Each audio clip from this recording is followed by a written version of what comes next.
Good evening. Thank you for joining us. I'm Rick Cabrera. And I'm Estela Casas. The first Isleta community meeting was held this evening. Just like the El Paso ISD, the Isleta ISD did a study and found it has fewer students and more empty seats, and changes must be made. Tonight, YISD shared this information with parents. ABC 7's Ashlie Rodriguez is live at Isleta High School to tell us about their reactions.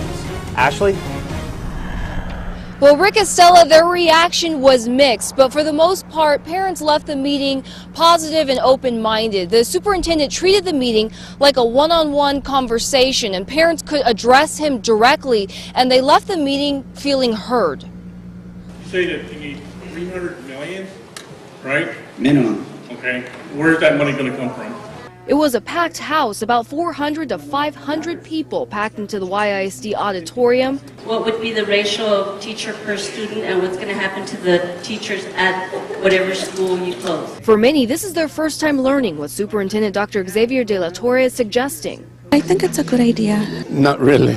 The Jacobs report found YISD needs more than $300 million in remodeling and new buildings, 14 less schools. Right now there are about 17,000 empty seats, and while some schools such as Eastwood High are crowded, others are empty. The Jacobs report recommends consolidating 7 elementaries and 4 middle schools and converting Riverside High into a 7th through 12th grade school. It's a great idea to build the new buildings, because like my son, Edgar Pizarro, this week actually they had a problem where in the restrooms they were finding bugs, roaches. In my opinion, it's going to cause problems.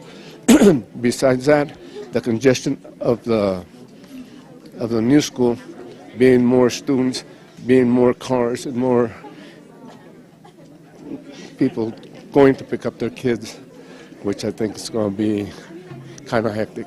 This is about taking a school district that has been around for 100 years, and for most of those 100 years has likely been the flagship in El Paso in terms of its academic programs, athletics, visual and performing arts, and recognizing that the time has come to reinvest because we are facing a number of challenges. De la Torre is asking parents to show their support for these changes by voting in favor of a bond this May. I think the public, our constituents, our parents need to understand that I expect to be held accountable.